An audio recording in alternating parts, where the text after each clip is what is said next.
오늘도 하나님의 은혜와 축복과 사랑과 건강과 행복과 기쁨이 가득 차시기를 주의 이름으로 축원합니다. 오늘 벌써 8월 7일 수요일입니다. 절기로는 오늘 입추가 되었습니다. 가을이 이제 시작되고 또 바람이 조금 찬바람이 불고 하지요. 41도까지 여주는 온도가 올라갔었다고 그러는데 인간의 온도가 36.5도, 37도가 되기 때문에 40도가 이렇게 오래 지속이 되면 연로하신 분들이 세상을 많이 떠납니다. 무더울 때는 여러분들 몸 관리 잘 하시고 시원한 곳에서 시간을 보내시기 바라고요. 오늘 여러분들과 같이 나눌 하나님의 말씀은 신약성경 마가복음입니다. 마가복음 8장 1절에서 21절에 있는 말씀으로 은혜를 나누시겠습니다. 신약성경 마가복음 8장 1절에서 21절입니다. 그 무렵에 또 큰 무리가 있어 먹을 것이 없는지라 예수께서 제자들을 불러 이르시되 내가 무리를 불쌍히 여기노라. 그들이 나와 함께 있은지 이미 사흘이 지났으나 먹을 것이 없도다. 만일 내가 그들을 굶겨 집으로 보내면 그래서 기진하리라. 그 중에는 멀리서 온 사람들도 있느니라. 제사장들이 대답하되 이 광야 어디서 떡을 얻어 이 사람들을 배부르게 할 수 있으리까? 예수께서 물으시되 너에게 떡 몇 개나 있느냐? 이르되 7이로소이다 하거늘 예수께서 무리를 명하여 땅에 앉게 하시고 떡 7개를 가지사 축사하시고 떼어 제자들에게 주어 나누어 주게 하시니 제자들이 무리에게 나누어 주더라. 또 작은 생선 2마리가 있는지라. 이에 축복하시고 명하사 이것도 나누어 주게 하시니 배불리 먹고 남은 조각 7광주리를 거두었으며 사람은 약 4,000명이었더라. 예수께서 그들을 흩어 보내시고 곧 제자들과 함께 배에 오르사 달마누다 지방으로 가시니라. 바리새인들이 나와서 예수를 신란하며 그를 시험하여 하늘로부터 오는 표적을 구하거늘 예수께서 마음속에 깊이 탄식하시며 이르시되 어찌하여 이 세대가 표적을 구하는? 내가 진실로 너에게 이르노니 이 세대에 표적을 주지 아니하리라 하시고 그들을 떠나 다시 배에 올라 건너편으로 가시니라. 제자들이 떡 가져오기를 잊었음에 배에 떡 1개 그들에게 없더라. 예수께서 경고하여 이르시되 삼가 바리새인들의 누룩과 헤롯의 누룩을 주의하라 하시니 제자들이 서로 수군거리기를 이는 우리에게 떡이 없음이로다 하거늘 예수께서 아시고 이르시되 너희가 어찌 떡이 없으므로 수군거리느냐? 아직도 알지 못하며 깨닫지 못하였느냐? 너희 마음이 둔하냐? 너희가 눈이 있어도 보지 못하고 귀가 있어도 듣지 못하느냐? 또 기억하지 못하느냐? 내가 떡 5개를 5,000명에게 떼어줄 때에 조각 몇 바구니를 거두었느냐? 이르되 12이니이다. 또 7개를 4,000명에게 떼어줄 때 조각 몇 광주를 거두었더냐? 이르되 7이니이다. 이르시되 아직도 깨닫지 못하느냐 하시니라. 아멘. 사람이 살아가는 데는 여러 가지 의식주 문제가 필요하죠. 그러나 더 중요한 것은 뭐냐면은 먹는 것입니다. 그래서 여러분, 우리 대한민국은 60년대 이 6.25 전쟁 이후로 먹을 것이 없어가지고 얼마나 많은 고통을 받았습니까?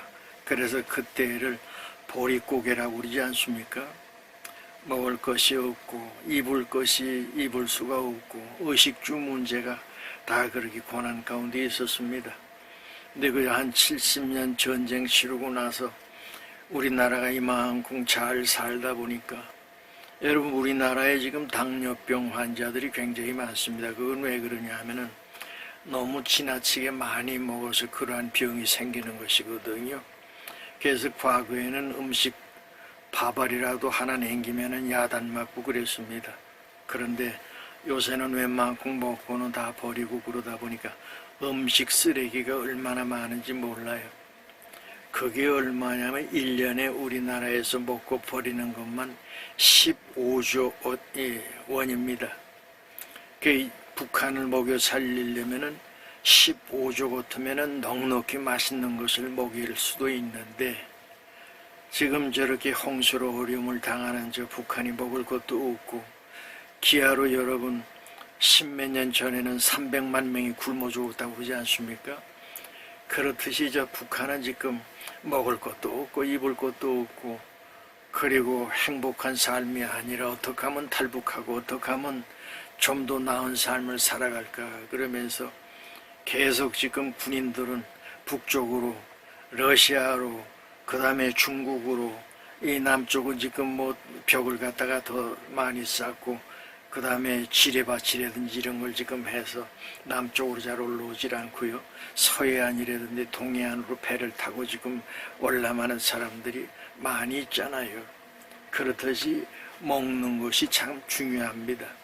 그런데 예수님께서 늘 산상순, 오늘 이제 마태복음에 있는 말씀 가운데 여러분 산상순이라는 거 있잖아요.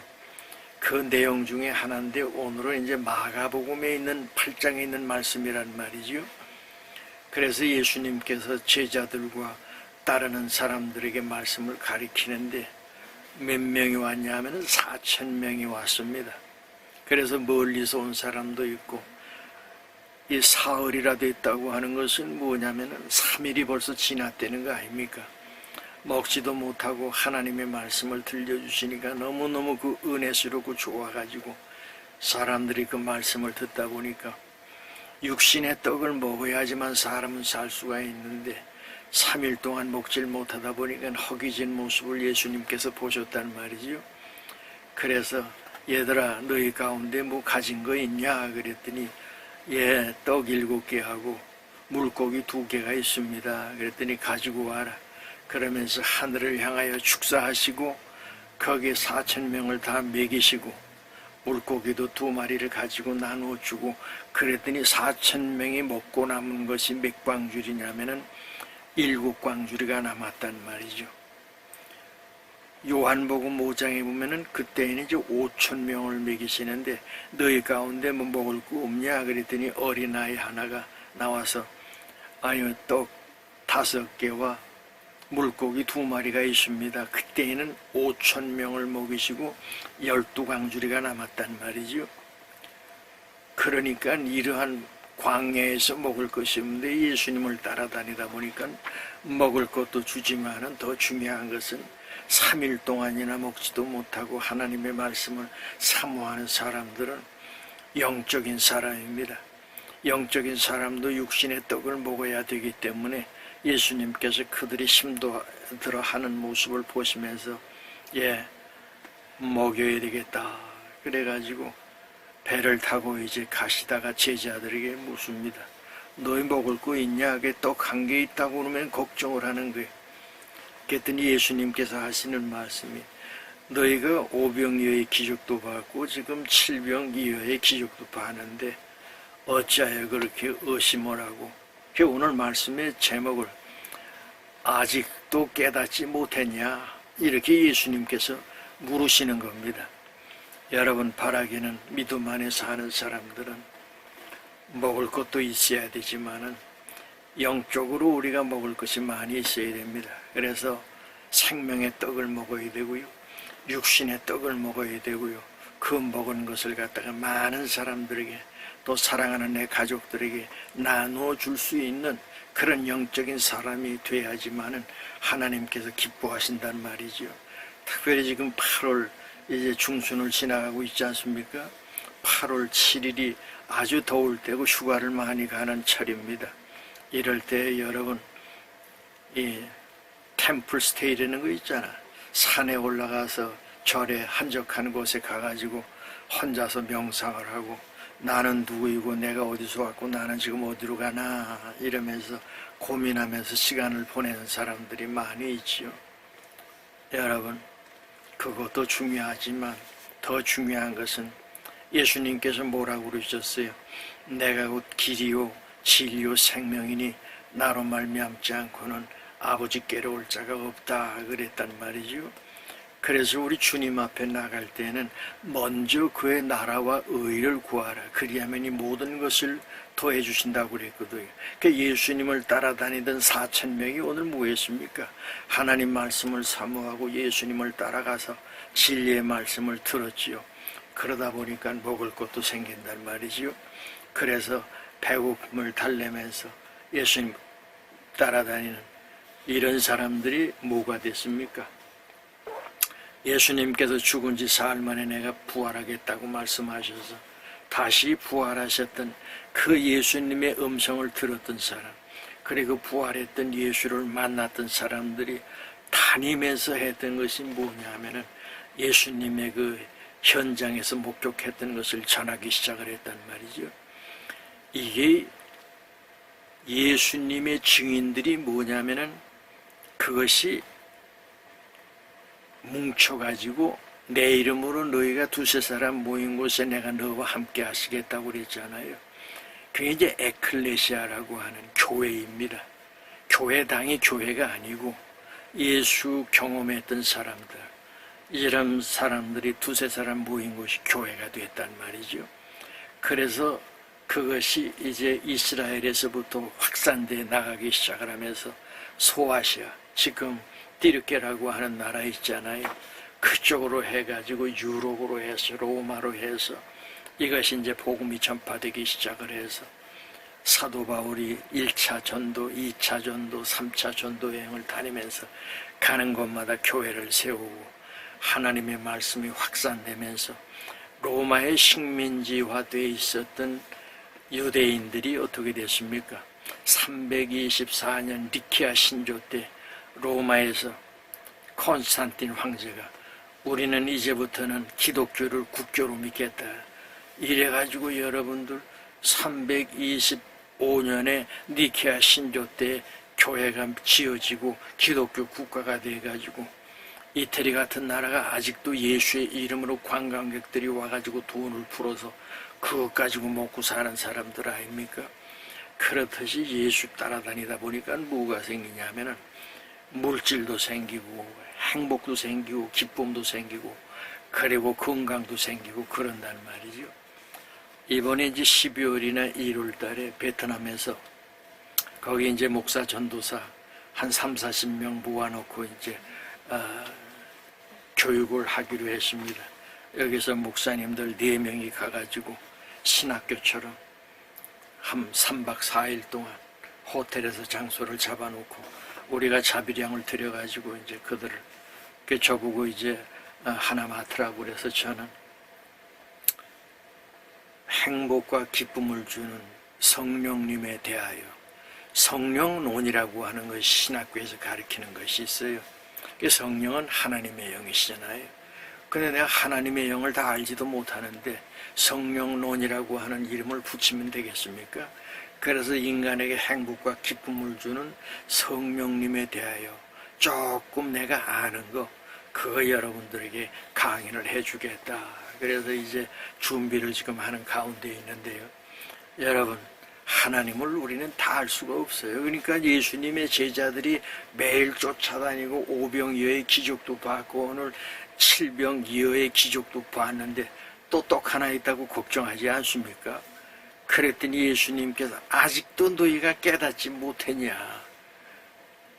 그러면서 그들에게 믿음을 주고 확신을 주고 그러면서 바른 신앙생활을 할 수 있게끔 예수님께서 때로는 책망도 하시고 때로는 그들을 변화산에 데리고 베드로, 야고보, 요한이를 갖다가 데리고 올라가서 어떻게 됩니까? 변화산에 올라가가지고 하나님 앞에 기도하는데 그냥 온 세상의 안개로 꽉 차더니 아무것도 보이질 않잖아요. 그게 베드로, 요한이가 그 두렵고 떨리는 마음으로 가만히 이렇게 봤더니 어떻게 됐어요? 온 세상은 간 곳도 없고 너무너무 신비로운 체험을 하다 보니까 그 헐먼 산에다가 뭘 하자고 그러냐면 여기다가 집을 3개를 지읍시다. 모세의 집을 짓고 엘리야의 집을 짓고 뭐 그러면서 여기다 그런데 안개가 싹 거치더니 누구만 있어요? 오직 예수밖에. 신비한 체험을 하게 되는 겁니다. 신앙이라고 하는 것은 그냥 우리가 이성적으로 보고 느끼는 것뿐만 아니라 영적인 체험을 하는 게, 때로는 꿈으로, 때로는 하나님의 말씀으로, 때로는 여러 가지 질병을 통해서, 때로는 어떤 사건을 통해서 우리 하나님의 살아계심을 여러분들과 저에게 체험하도록 해줘. 근데 지금 오병이어의 기적도 봤잖아요. 그 다음에 칠병이어의 기적도 지금 보지 않았습니까? 4,000명이 먹고 5,000명이 먹었는데도 또 쫓아다니면서 걱정을 하고, 아유 먹을 거 지금 떡 하나밖에 없는데 저거 지금 가지고 너나 먹어야 몇 사람이 먹겠냐 이러고 걱정하고 있잖아요. 그러니까 예수님께서 마지막에 하시는 말씀이 뭐예요? 9절에 보니까, 19절에 보니까 내가 떡 5개를 5,000명에게 떼어줄 때 조각 몇 바구니를 거두었느냐 이르되 12이니이다. 또 7개를 4,000명에게 떼어줄 때 조각 몇 광주를 거두었더냐 이르되 7이니이다. 이르시되 아직도 깨닫지 못하느냐 하시니라. 그러니까 예수님께서 이렇게 제자들을 사랑하고 여러 가지 기적과 사건을 통해서 예수님은 하나님이시라고 하는 전능자라고 하는 것을 가르쳐주고 보여주었지만은 계속 경험하면서도 그 예수님이 하시는 무한하신 능력과 전지성을 갖다가 믿지 못하고 거기에 제자들이 의심을 하는 거예요. 그랬더니 아직도 언제까지 너희가 내가 말을 하면은 100% 믿을래? 이러고 지금 책망하는 거 아닙니까? 혹시 여러분, 우리 국가유공자 여러분들 가운데 아직도 희미하게 믿는 분이 있습니까? 아예 죽고 나면 천국이 있을까? 죽고 나면 지옥이 있을까? 죽는 것은 정한치 죽은 다음에 반드시 심판이 있겠다고 하는데 무슨 심판이 있을까? 죽고 나서 보니까 전부 화장시켜가 죄밖에 남는 것이 없던데, 여러분 눈으로 보이는 것은 그렇습니다만 우리의 영적인 세계는 그 눈으로 보이는 것하고 다릅니다. 차원의 세계가 있잖아요. 1차원, 2차원, 3차원, 4차원의 세계가 있는데 우리 하나님의 세계는 5차원의 세계입니다. 눈에는 보이지 않지만, 귀에는 들리지 않지만 우리의 영원한 생명을 주시기 위해서 우리 하나님께서는 여러분들과 저에게 오셔가지고 하시는 주 예수를 믿으라. 그러면 너와 내 집이 구원을 얻으리. 주님 말씀하셨잖아요. 너와 내 집이 구원을 얻어야 돼. 과거에는 우리 젊었을 때에는 세상 쾌락 쫓아가느라고 육신의 정욕, 안목의 정욕, 이생의 자랑을 향해서 우리가 쫓아갔을지라도 이제는 생각이 달라지고 변화되어서 하나님의 선하시고 기뻐하시고 온전하신 뜻이 무엇인지를 분별할 수 있는 분별력을 가지고 나의 달려갈 길을 다 달려가고 믿음을 지켜나가는 믿음의 하나님의 자녀들이 돼야 된다 하는 그런 말씀입니다. 특별히 날씨가 무덥고 힘들고 어려울 때 몸이 약해지기가 쉽습니다. 여러분, 그래 아까도 말씀드렸잖아요. 기온이 높아지면은 우리가 뭐가 약하냐 하면은 기관지가 약합니다. 그런데 숨 쉴 때 우리가 원래 짐승들은 배로 숨을 쉬잖아요. 근데 몸이 약해지면은 어깨가 이렇게 후우면서 가슴으로 숨을 쉬게 됩니다. 그래서 여러분들 인생을 살아가면서 제일 중요한 것이 뭐냐 하면은 가슴으로 숨을 쉬는 것이 아니라, 여러분 제일 중요한 것은 배로 숨을 쉬는, 그래서 그걸 단전호흡이라고 그러고 복식호흡이라고도 하고 그러잖아요. 그런데 가슴으로 숨을 쉬다 보니까 산소가 들어오질 못하니까, 여러분 어제도 엊그제도 3명이 밭에서 일하다가 노인들이 60대 70대 세상을 떠났다고 그러지 않습니까? 왜 그냥 더운 열기는 막 올라오는데 숨을 갖다가 쉬기는 구부려가지고 무슨 복식호흡이 되겠습니까? 그러다 보니까 그냥 쓰러지면은 거기서 그냥 세상을 떠나는 거 아니겠어요? 특별히 3, 4년 전에 프랑스가 온도가 40도가 올라가니까 노약자들, 세상 떠난 사람만 3만 명 아니었습니까? 그래서 이러한 땐 여러분들이 좀 시원한데 집에 너무너무 덥고 그러면은 전철 여러분들 공짜니까 2호선 타고 한 바퀴 돌면 1시간 반 정도 걸리거든요. 한 2바퀴 그냥 한 3시간 동안 이렇게 앉아가지고 계시면은 시원한 데서 이렇게 돌아오셔서 집에 오셔도 되고, 그래서 때로는 은행 가서 앉아 계셔도 되고, 그리고 에어컨이 있는 곳에 가셔서 좀 쉬기도 하시면서 그렇게 우리가 살아야 되죠. 자, 그래서 오늘 중요한 것은 먹는 것이 중요한 것이 아니라 먼저 그의 나라와 의를 구할 수 있는 영적인 지혜가 필요합니다. 그래서 하나님 말씀 안에 여러분들이 마음을 두고, 그리고 시간이 되는 대로 또 시간을 여러분들이 만드셔야 돼요. 성경 말씀 읽고 하나님을 향하여 찬양을 하고, 그리고 우리가 살아갈 때 여기 예수님 쫓아다니지만은 여기 사흘 동안이나 쫓아다녔더니 어떻게 육신은 육신입니다. 그러니까 배도 고프고 지치고 허기지고, 그래서 예수님 하시는 말씀이 좋기는 좋은데 기진맥진해가지고 이러고 있잖아요. 그랬더니 예수님께서 딱 보면 알잖아요. 얘들아, 너 먹을 거 없냐? 그랬더니 여기 떡 7개와 물고기 2개가 있습니다. 이런 말이 4,000명이지 4,000명이면 어마어마한 것 아닙니까? 옛날 그 시골 동네에 4,000명이 모였다고 그러는데, 그래서 그거 가지고 와라. 반드시 우리 주님께서는 뭘 하시냐면은 하늘을 향하여 축사하시고 하나님 앞에 우리가 기도한단 말이지요. 그리고 나서 4,000명에게 떡을 갖다가 먹이는데, 다 광야에서 여러분 출애굽할 때 어떻게 됐습니까? 40년 동안 하나님께서 이스라엘 백성들을 끌고 나올 때 낮에는 구름 기둥, 밤에는 불 기둥으로 이스라엘 백성들을 인도하시고 뭐 하셨어요? 낮에는 만나와 메추라기로 200만 명을 갖다가 먹이지 않았습니까? 그러니까 하나님께서는 이러한 기적을 일으키신단 말이에요. 그런데 어떤 사람들은 야, 하나님이 어디 계시냐?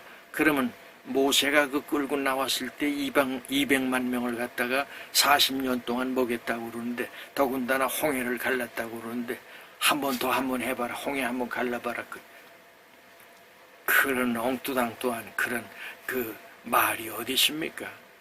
하나님은 기도하는 자에게 그때 한 번 기적을 일으키시고, 그리고 똑같은 걸 갖다가 하나님을 뭐하지 마라? 하나님을 시험하지 말라 그랬잖아요. 나 외에 다른 신을 섬기지 마라. 안식일을 거룩하게 지켜라. 그리고 하나님을 망령되이 잊지 마라. 이게 하나님께서 하나님에 대한 너희 모습이라는 말이죠.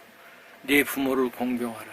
간음하지 마라. 도둑질하지 마라. 살인하지 마라. 남의 것을 탐내지 마라. 남을 향하여 거짓말하지 마라. 거짓 증거하지 마라. 다 10가지 계명을 이렇게 보면 우리가 하나님 말씀 안에 산다고 하는 것이 얼마나 행복하고, 그리고 당당하고 하나님 말씀 안에 우리가 사는 축복의 자녀이 되냐 하는 그런 말씀입니다. 특별히 이제 오늘부터 입추가, 가을이 이제 시작됐다는 거 아닙니까? 바람이 벌써 조금 선선해졌어요. 뭐 34도, 여주는 뭐 41도까지 올라갔다고 그러는데 벌써 이제 30도 쪽으로 조금 내려오지 않았습니까? 남쪽에서는 지금 또 태풍이 지금 올라오고 있고, 그래서 여러 가지 이제 9월 추석을 전후해서 태풍이 올라올 텐데요. 그래서 하나님 앞에 우리가 기도하면서, 그래도 중국하고 가깝고 일본하고 가까운데 일본은 계속 지진으로 지금 뭐 동경 앞바다에 지금 7.4짜리가 지금 생기질 않나. 중국은 남쪽과 북쪽으로 그냥 북쪽에는 뜨거운 74도까지 올라가는 그런 지금 이 폭염이 오고, 남쪽에서는 그냥 홍콩 쪽으로 해가지고 홍수로 그냥 때려치고, 그러다 보니까 아주 사람들도 많이 죽고 시진핑이가 도망가서 지금 어디 있는지도 모른다잖아요. 그렇게 지금 하나님께서 때리시고, 또 북한의 지금 압록강 쪽, 여러분 이 백두산 갈 때 어디로 갑니까? 단동이라고 하는 압록강 앞에 있는 단동을 통해 가지고 거기서 이제 버스 타고 압록강 줄기 따라가고 백두산 올라가지 않습니까? 그런데 거기에 단동은 좀 높아요. 그런데 그 압록강 앞으로 북한 쪽은 아주 낮습니다. 그리고 산에 나무가 하나도 없어. 그런데 비가 많이 오니까 그걸로 다 쓸려 들어가가지고 말이에요. 뭐 지금 사망자가 뭐 몇천 명이라고 그러지 않습니까? 근데 구국 발표합니까? 북한은 그런 거 안 합니다. 죽으면 그냥 끝나. 우리는 뭐 최상병 하나 죽었다고 그래가지고 대통령 무슨 뭐 탄핵한다고 그러고 별짓 다 하고 있잖아요. 자, 그래서 이러한 여러 가지 상황들을 우리가 보면서 제일 중요한 것은 뭐냐면은 하나님의 말씀을 여러분들이 사모하고 말씀 안에 살아가면은 하나님께서 모든 인생에 필요한 것들을 먼저 그의 나라와 의를 구하라. 그리하면 이 모든 것을 더해 이 모든 것에 모든 축복과 은혜가 담겨 있단 말이죠. 이것을 다 받으시기를 바라고요. 의식주 문제 때문에 고통받지 않으시기를 바랍니다. 그래서 오늘 말씀을 또 이제 조금 하다 보면 시간이 너무 이제 30분으로 끝나야 되기 때문에 여러분들에게 자세한 내용의 말씀을 못 전하는데요. 제일 첫 번째는 중요한 것이 뭐냐? 사람의 가장 기본적인 욕망은 먹는 것입니다. 그 다음에 식욕, 후회, 그 다음에 명예욕, 물질욕, 그 다음에 성욕, 이런 것들이 많이 있지 않습니까? 근데 배고프면은 아무것도 못해요. 기운이 빠져가지고 아무것도 못합니다. 그런데 배부르는 것이 만족이 되고 또 성적인 욕망, 이것도 다 이제 해결이 되면은 또 새로운 욕망을 찾습니다. 그러다 보니까 마약을 하고 대마초를 하게 되고 그렇게 지금 이상한 짓들을 하다 보니까 미국의 지금 동서쪽으로 참 뭐 그냥 마약을 해가지고 전부 쭈그리고 이러고 서가지고 움직이지도 못하고 있는 그런 현실 아닙니까? 이것이 지금 선진국이라고 하는 나라가 한쪽은 배 터져 죽고 한쪽은 배고라 죽는 그런 고통을 받고 있거든요. 자, 여러분, 프랑스에서 우리 금메달을 많이 따는 바람에 지금 세계 5위가 되지 않았습니까? 앞으로 이제 더 어떻게 될지 우리는 알지를 못하지만은 중요한 것은 믿음 안에 사는 사람들은 하나님 앞에 겸손해야 됩니다. 그렇게 따라갈 때 의식주 문제는 기본으로 하나님께서 다 해결해 주지 않습니까? 기독교 국가 쳐놓고 못 사는 나라 있습니까? 다 잘 살고 빈부격차가 많지 않습니다. 노력하면 노력한 대가대로 거기에 물질이 오기 때문에 그렇지 않아요. 두 번째, 예수님의 섬세함과 지금 제자들과 무리의 상황을 잘 하나님께서는 우리의 모든 것을 다 알고 계세요. 그래서 성전에 나가서 주님 감사합니다 그러면 주님께서 알았다고 그러세요. 그리고 우리의 필요한 모든 것들을 다 우리 하나님께서 해결해 주시거든요. 먹는 것만 해결해 주시겠습니까? 내 사랑하는 가족들의 문제까지도 우리 하나님께서 다 해결해 주시고 응답하시는 축복의 하나님이 되시는 줄 믿습니다. 세 번째로, 너희 중에 떡 몇 개 있냐? 그랬더니 7개의 물고기 2마리가 있습니다. 나누어 주라는 겁니다. 너 그거 가지고 네 혼자 먹지 말고 주라. 그리하면 하나님께서 어떻게 하신다고요? 넘치게 부어주시지 않나 시험해 보라고 그랬거든요. 여러분, 예수 믿는 사람들은 나눠주기를 잘 하셔야 돼요. 그래야 복이 여러분들에게 임합니다. 그래서 나누어 주는데 몇 명, 혼자서 먹을 떡 7개밖에 없었는데 4,000명을 먹이고도 7강주리가 남게끔 해주시는 축복의 하나님이 되시는 것이죠. 마지막으로 예수님의 말씀에 대한 강력한 신뢰가 필요합니다. 금방 먹고도 또 의심하는 제자들을 향하여 너희가 어찌하여 아직도 깨닫지 못하냐? 답답하지 않습니까? 여러분, 하나님 말씀 안에서 모든 진리를 깨닫시고 주 안에 영광을 돌리고 그리고 이 세상의 삶에서 내 시작은 미약하면 나중은 창대한 복들을 다 받으시기를 주의 이름으로 축원합니다. 기도하시죠. 이제는 만복의 근원 되시는 예수 그리스도의 은혜와 하나님 아버지의 크신 사랑과 성령님의 감화, 감동, 교통, 인도하심이 머리 숙인 하나님의 자녀 한 사람 한 사람 위에 영원토록 함께 하옵시기를 간절히 축원하옵나이다. 아멘.